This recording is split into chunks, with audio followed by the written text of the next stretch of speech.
Good evening, everybody. This is Jay Sannon, and you are watching the GBI show. That's right, it's Gridiron Betting Insights right here on QLTV. A big thank you for everybody tuning in on this Tuesday night or whenever you're watching the show, and a big thank you especially to everybody who took a break from looking up Plaxico Burress on OnlyFans to be here this evening. Of course, tonight's show, a big one, as always. We're going to look at the AFC North tonight. We're going to look at everything you need to know going into the season in this division, all the futures bets you might want to consider placing yourself, bets that I'll be on this season as well, and the storylines that will inform those decisions, all coming up here tonight on the GBI show. Of course, the show tonight brought to you by BetQL.co. Check out betql.co for all the data you're going to need to make some informed betting decisions on the NFL this coming season. Use promo code SANNIN, that's SANIN. You can see it at the bottom of your screen for 20% off all subscriptions at betql.co. Now let's get right into it here on the GBI show. We don't waste any time. We only have a half an hour to bring you everything you need to know in the AFC North. We will start out with the defending champions of the AFC North, that being the Baltimore Ravens. And the Baltimore Ravens, they come into this year having won 12 straight games to finish the regular season. And what did they have to show for it? Not a single thing. Not a single thing in the postseason. The second straight year that they have been bounced out in their first playoff game. Of course, they had a first-round bye this year after finishing 14-2. Didn't matter. Wasn't good enough. They got blown off the field by the Tennessee Titans at home in the second round as double-digit favorites heading into that game, by the way. Didn't matter. Now, questions on offense. Can Lamar Jackson become a playoff caliber quarterback? I have a little something on him later in the show in a segment we like to call Sorry If This Offends, which might be a little bit of a spoiler alert as far as how I feel about Jackson heading into the 2020 season. But some other things to watch out for with this Ravens team on the defensive side of the ball. Namely, you don't have Earl Thomas anymore because he decided he wanted to start some fights with teammates during the preseason. So he's gone. We'll see where he ends up, but we know it won't be Baltimore. How will that affect the defense, a defense that is going to need to step up if this team is going to make up for the shortcomings of Lamar Jackson in the playoffs?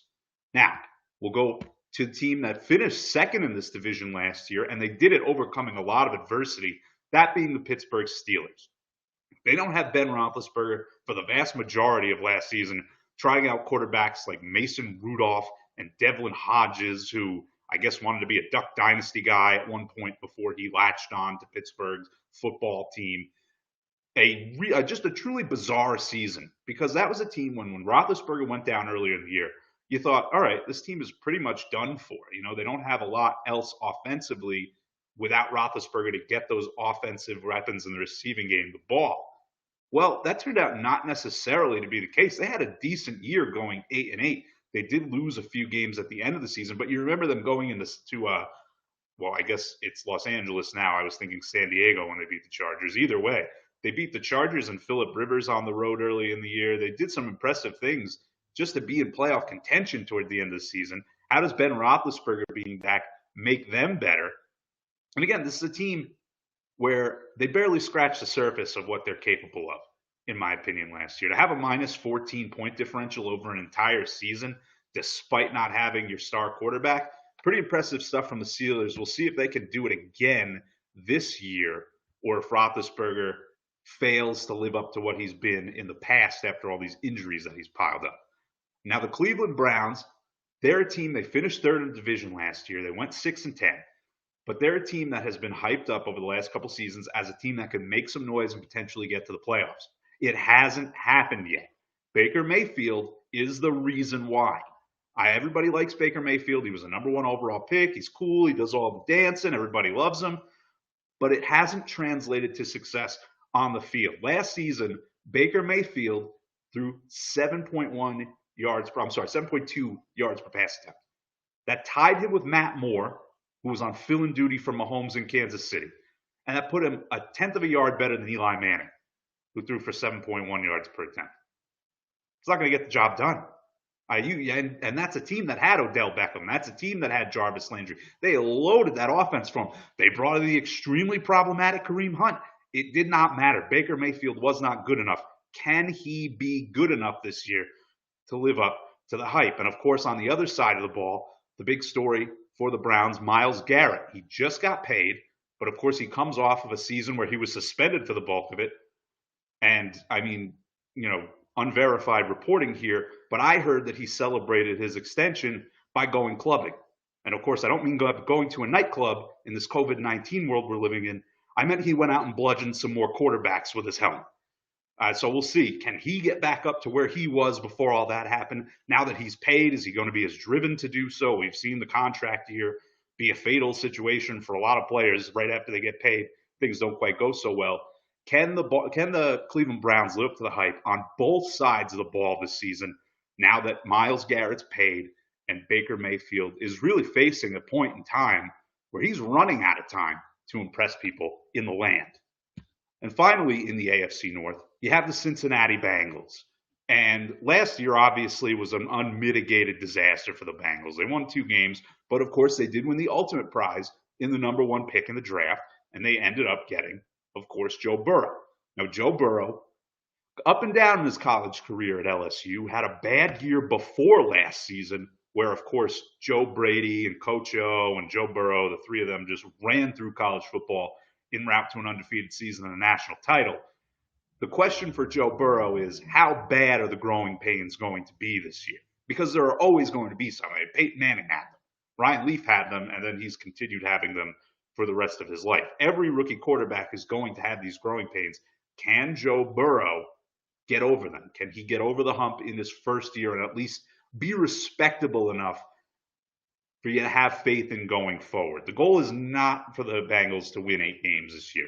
The goal is for them to be a good team, a decent team, a team that isn't winning 2 games in a season. We'll see if they can do that. Of course, if they're going to do that, Burrow's going to need to lead an offense that was just horrendous last year.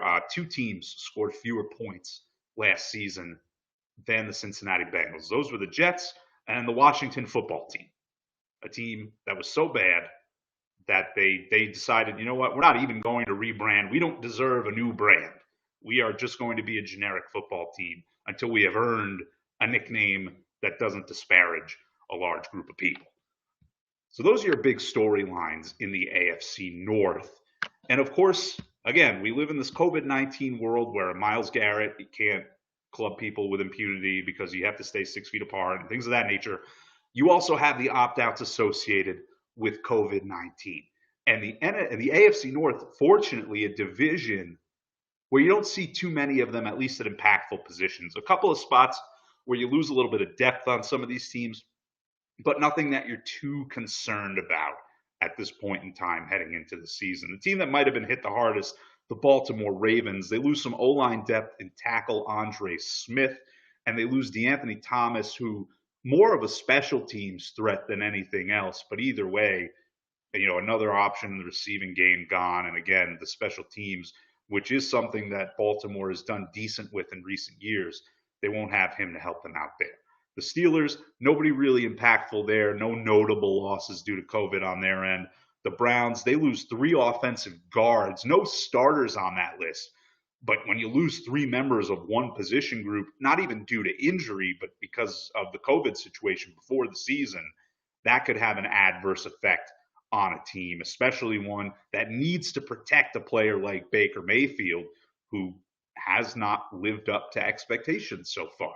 So we'll see if that loss, it's really going to hurt the running game more than it would hurt the passing game, and that you want the tackles to be healthy to protect against the pass more than your guards. But you do want a solid offensive line unit across the board, and you might not have that, at least, if some of your starters go down at the guard spots for Cleveland.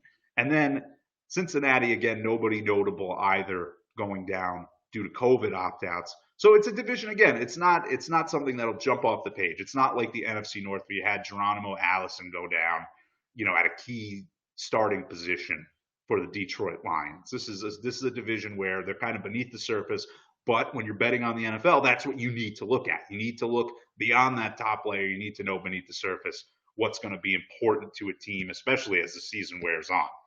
Now let's take a look at the odds to win the AFC North. And again, we'll start with the favorite, the defending champions, the Baltimore Ravens. They come in at minus 225 odds at DraftKings Sportsbook as of this afternoon. Of course, again, they went 14-2 last year, 6 games up on second place Pittsburgh at the end of the season. So reason to believe that they could cash in again as a multiple time winner of that division in consecutive years. Pittsburgh, they come in next at plus 350, and then you have the Cleveland Browns at plus 550 and Cincinnati at 25-1. Of course, Cincinnati, long odds, but really no shot because Joe Burrow is going to have to learn a lot without a magician of an offensive coordinator anymore and going against pro defenses for the first time. Now, your odds to win the AFC as a whole, Baltimore right up there as the second favorite to win the conference at plus 320. The Kansas City Chiefs, of course, the defending champions, the favorite to take down that division, or that conference, I should say. I apologize. The Pittsburgh Steelers, they are next in this division, at least as far as the list of contenders goes, at 12-1 to win the AFC. And then you have Cleveland at 18-1 and the Cincinnati Bengals at a robust 66-1 to win the AFC. And then finally, your odds to win the Super Bowl out of this division. Baltimore, again, very high up on the list of favorites heading into the season. They come in at plus 650 to win the Super Bowl. Pittsburgh at 25-1, the Browns at 40-1, and of course the Bengals bringing up the rear at a gigantic 150-1 odds to win the Super Bowl. And see, this is a spot where I think there isn't a lot of value in the Ravens at any of those numbers, especially when you get to the postseason stuff, given the way that Lamar Jackson has struggled in the playoffs previously. I don't think you can justify only getting 6.5-1 on a team that has not won a playoff game with its current QB at the helm. Pittsburgh, I love the odds, obviously, and 25-1 win the Super Bowl is very alluring. I don't know if they can quite get there, especially when you don't know necessarily what you're going to get from Ben Roethlisberger. But I do think there might be some value in the division market as far as the Steelers are concerned at 3.5-1. Cleveland, I mean, if you feel good about the Browns, if you think this is finally the year that they break through, I love firing on these longer numbers with Cleveland, but I personally just don't believe in that team to get there. If you're somebody who does, great numbers out there for you. I just do not think they have what it takes in order to get there. Now we'll take a look at the lines for week 1 here in the AFC North, and there is one division game in this conference already, that being Cleveland and Baltimore. The Browns heading to Baltimore to take on the Ravens in that game. They are 8.5-point underdogs to Lamar Jackson and the Ravens. And that's an interesting line at the gate because, again, we're not 100% sure about the fan occupancy situation in every state. We know now that, like the Lions, for example, they'll be without fans, at least for a game. Same thing with the Broncos. We know that, New York, for example, is going to be going without fans for a while, but we're not 100% sure of all of these teams. And that might be a big number, a little bit too big, in fact, to lay with a Baltimore team who might not have fans in the crowd and that had some struggles against the Browns over the last couple of seasons. Those have not been gimme games for Baltimore. But of course, when you have a player like Lamar Jackson, who's super popular with the betting public, some fans might be pulling the trigger on that 8.5-point number with the Ravens. Stay away from me, obviously, until we know who's going to be in attendance.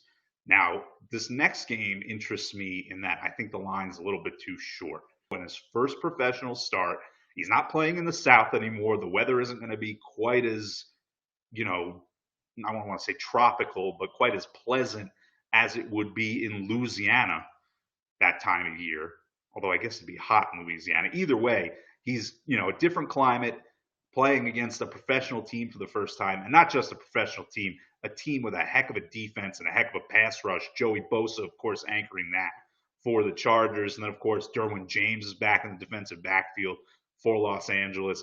I think there might be some problems for Joe Burrow in that game. I would lean towards the Chargers. I do want to wait and see as far as the fan situation and just to see if this line moves at all, because say people are hammering the Bengals and they're excited about Burrow in that first game. If you can get it under that 3-point number, might be worth waiting for.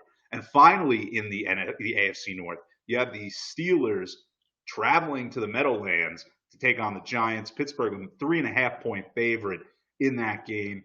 And another interesting line here, again, no fans in attendance at MetLife Stadium, at least during the early part of the season. We'll see how the situation evolves. But that's normally an interesting spot for the home team because that game is the first half of the Monday Night Football doubleheader to start the season on ESPN there.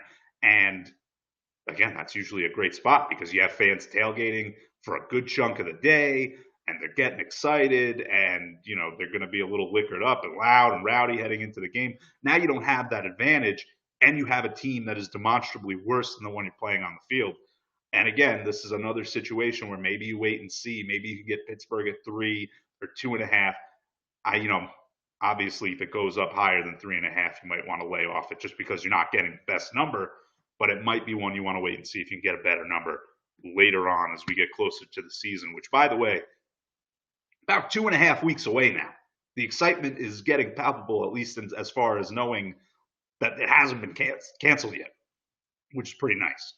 Anyway, those are your odds week 1 in the AFC North. And of course, those week 1 odds were taken from betql.co, where you can get a host of gridiron betting data during the season. On the show here, we're going to have some interesting stuff, let you know who the pros are betting, let you know some interesting line movement details as the season wears along. And of course, you can find all that information and so much more at betql.co. Use promo code SANIN, SANIN, on the site. Get 20% off all subscriptions, packages ranging from 1 week to a year, everything in between, everything you need to get your gridiron betting insights from a source that is a lot better looking than myself at betql.co. Now, every Tuesday, we play a little game called Sorry If This Offends, where I reach into my library of nuclear takes, the hottest takes I have in the library, and I bring them to you, the people, about the game of football. This week, AFC North preview, I found it appropriate to talk about Lamar Jackson. Lamar Jackson, I'm sorry if this offends, but he is a fraud. Sure, he's fresh off an MVP season. He's the cover boy on the Madden video game, and trust me, this is not a take related to some kind of video game curse, because as we saw last year with Patrick Mahomes, curses aren't real. I hate to break that to you. That's a secondary sorry if this offends. The fact that curses and jinxes are not real, because I know the gambling community sure loves to believe in them. But no, it is not a take about video games and curses. It is a take about the quality of quarterback that is Lamar Jackson. Sure, he's looked fantastic against subpar opponents in the AFC North. He has beaten up on a Steelers team that struggled without Ben Roethlisberger. He's beaten up on a Cincinnati Bengals team that is finally hoping to have a quarterback. And he's beaten up on a Cleveland Browns team that thinks it has a quarterback, but it might not. But Lamar Jackson, in 2 postseason games, has completed 51% of his passes. He has 3 touchdowns and 3 interceptions as a playoff quarterback in 2 games. By the way, he's lost both of those games. I didn't think I needed to say that, but just in case, he has lost both of his playoff games. Against the Chargers 2 postseasons ago, through 3 quarters, he had 3 fumbles and 3 completions thanks to a dastardly game plan by the Chargers. Would you like to know what that game plan was? They added 1 extra defensive back. Not exactly the reinvention of the wheel, and Lamar Jackson struggled with it mightily. There's nothing wrong with being a quarterback who can run, and Lamar Jackson can certainly run. After all, Mike Vick went to Lambeau Field and beat the Packers in the playoffs back when Lambeau Field felt like it had some mystique. Of course, Michael Vick had some other problems that Lamar Jackson thankfully does not. But in terms of sheer quarterbacking ability, Lamar Jackson needs to learn how to pass in the playoffs in order as being a truly quality quarterback. Lamar Jackson reminds me of a combination of Ben Simmons and Paul George in the NBA. 2 guys with immense talent who can beat anybody on any given night. But when it comes to playoff basketball, or in Lamar's case, playoff football, Their limitations, whether it be Simmons' inability to shoot, Paul George's inability to show up when the games matter, or Lamar Jackson's inability to consistently complete passes against quality defenses, all three fail the test for me as far as being elite players are concerned. And again, I'm sorry if this offends, but until Lamar Jackson can prove to me that he can complete more than half of his passes against competent defenses that aren't the Cleveland Browns, he'll always be overrated in my book. And again, I'm sorry if this offends. Now let's take a look at some futures odds that might be worth keeping an eye on or pulling the trigger on in the AFC North. And we're going to start with the Pittsburgh Steelers. I got a few thoughts on the Steelers in the futures market this season that I think are potentially profitable if Ben Roethlisberger can stay on the field, which of course is no guarantee. I certainly do not want to make it sound like that's a guarantee by any stretch of the imagination. But as far as the Steelers go, I do like them to win the division at plus 350, not because I think that the Ravens are going to fall off the face of the earth.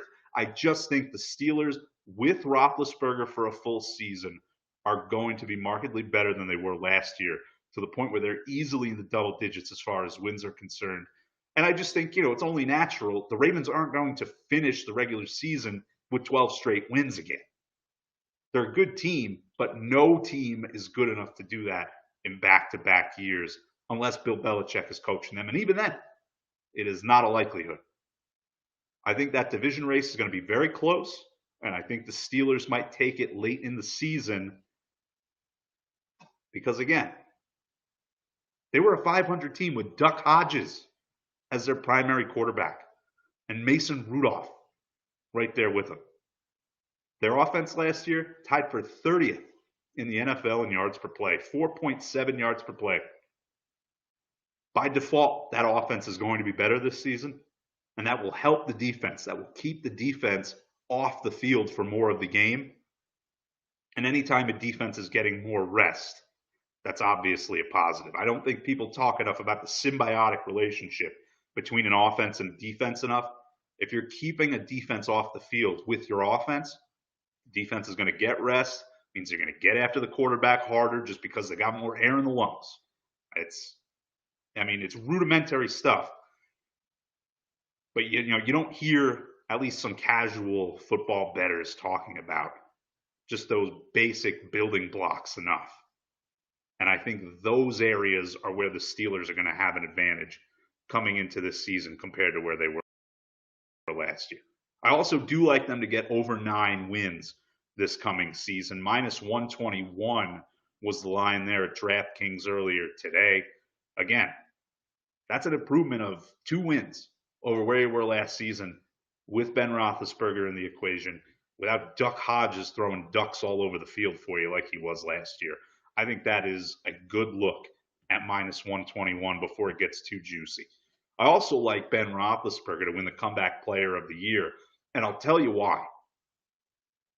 These awards in the postseason, whenever they can be given to a quarterback, they typically are given to a quarterback. MVP, Offensive Player of the Year, Comeback Player of the Year. Those are the guys who get the most attention when it comes to all of these awards. And obviously, Ben Roethlisberger missing the entire season almost last year and helping the Steelers to improve and get into the playoffs this season would be a shoo-in for that award as far as I'm concerned. A couple other candidates to worry about, most notably Cam Newton in New England if he sticks around for the full season. But I do think that the Pittsburgh Steelers are going to get better than the Patriots will remain the same, so to speak, to where Newton would be deserving of the award. I think you're going to end up in a spot where Ben Roethlisberger comes away with it. Now, moving away from the Steelers, because there are a few other teams in this division, we're going to move to the Cleveland Browns. And the Cleveland Browns are going to miss the playoffs again. Look, you got your title with LeBron a few years ago. Enjoy that, because you're not getting one with the Browns anytime soon with Baker Mayfield as your quarterback. Browns missing the playoffs, minus 134 at DraftKings Sportsbook earlier today. And again, when you have a quarterback situation that's on par with Matt Moore and Eli Manning, you can't tell me that he's got potential because it doesn't mean anything anymore. He's been in the league a while now, and they got him weapons. He'll have Njoku. He'll have Kareem Hunt. He'll have Beckham. He'll have Landry. It doesn't matter if he does not complete the passes and lead an explosive offense, which to this point, he hasn't done a good enough job of. Baker Mayfield, I'm not going to sit there and throw the bust word around. I'm going to save that for a couple minutes from now. But I just don't think that he's going to do enough. And I think that after this season, it is going to prompt some discussion within the Browns organization as far as, do we finally need to pull the plug on the Baker Mayfield experiment? Finally, in the AFC North, I look to the Cincinnati Bengals. And I said I was going to save the B word bust for right now. And here I am. I'm doing it. I think Joe Burrow, when his career is said and done, is going to go down as a bust. And I think it starts with under 5.5 wins this season. That's at plus money right now at DraftKings Sportsbook. It was plus 110 this afternoon. And I just do not see the Cincinnati Bengals racking up 6 wins. I just don't. They'll be a little bit better than they were last year just because they're not trotting out replacement after replacement and people that are essentially just filling time until the top draft pick got there. But even with continuity for a full season at the quarterback position, you've lost some depth on your O-line, and you're a team that doesn't have it figured out elsewhere. I can't rely on A.J. Green to stay healthy for 16 games. So to me, that throws the overwrite in the trash right there. And I have a quarterback who, when he didn't have a highly sought-after offensive coordinator who instantly made a leap to the NFL, was pedestrian in the SEC. And this isn't the SEC of old where Alabama and LSU were playing 9-6 games. He was doing this during a time where a lot of SEC teams were down and Alabama was giving up a lot of points. And he wasn't great before Joe Brady got to him. And maybe, who knows, maybe he, totally reinvented the way he throws the ball, and maybe everything will be better and a rainbow will sprout over the city of Cincinnati and they'll finally be pulled out of football hell. But I don't think it's going to happen yet. I think it'll at least take a while. I don't think he'll ever get there. But I think if he does, it's going to take at least a few years for him to get his feet under him, especially on a team where the best offensive weapon isn't always on the field. In fact, he's rarely on the field. So those are my looks at the futures market in the AFC North. I don't think there's a lot of value going around anything having to do with the Ravens this year. I don't like them at that big, juicy minus 225 to win the division. And I just don't trust Lamar Jackson enough because he's Ben Simmons and Paul George kind of mashed together in the playoffs. He's playoff P and playoff B all in one. And I don't think that's enough. So don't like him. I don't like him winning another MVP either. I think he'll put up big numbers in the regular season. He'll do some running. He'll pass against some subpar teams. But I don't think it's going to be enough because voters just saw he went 14-2 and it didn't mean anything. I think if anything, if the numbers are anywhere near similar, you'll see a guy like Mahomes, like Aaron Rodgers, like Drew Brees take home the award a lot faster than you will Lamar Jackson this season. But of course, I've been wrong before. I could be wrong again. That's the beauty of this. That is the beauty of betting on football. We're all extremely wrong sometimes. And who knows, maybe this will be one of those times. But I doubt it because I've got confidence, and you should too after watching the GBI show here tonight. I want to thank everybody who tuned into the program this evening. And again, everybody who took a break from looking up Plaxico Burress on OnlyFans to do so. The weirdest story I've read all week. And this was a week where Paul George has hit like 2 out of his last 100 shot attempts from the field. And a week where Tom Brenneman called a home run that was hit into the judgment-free zone while apologizing for saying some hurtful things on television. It's been a weird week, and that was probably the weirdest story I've heard the whole time. But anyway, that's the AFC North. Those are your gridiron betting insights for a Tuesday night. We'll see you on Thursday And we're headed to the South, ladies and gentlemen. We're headed not to SEC country, but to NFC South country, where we will break down one of the most intriguing divisions heading into this NFL season. TB12 is there. Drew Brees is still there. Taysom Hill is still there for whatever reason. And of course, Teddy Bridgewater's changed addresses. Matt Ryan hasn't. Is it time for him to do that? We'll talk about that, all the bets you need to make in the NFC South, and a whole lot more on Thursday's GBI show. I'm Jay Sannon signing off for now. Good luck with all your bets until then.